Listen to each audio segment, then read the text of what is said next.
Level, and after this, removing 1, 2, 3, 4, 5, 6, 7, 8, 9, 10. Wait, what? No, 1, 2, 3, 4, 5, 6, 7, 8, 9, 9 screws.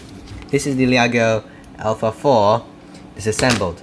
So we actually had to remove a mid plate as well, which houses the camera lens or the camera cover. Very flimsy. And then here's the phone itself.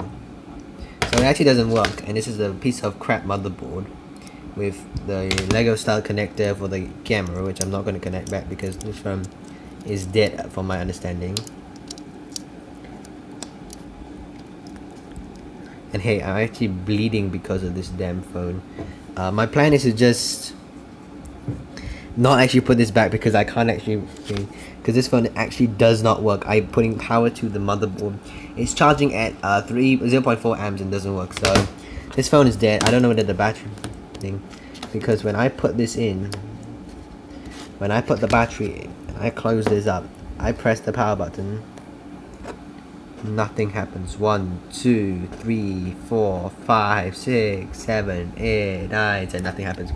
So my plan is to just dump all this into the box and scrap it. So this is the motherboard, and here's a very low res shot of it. Thank you for watching.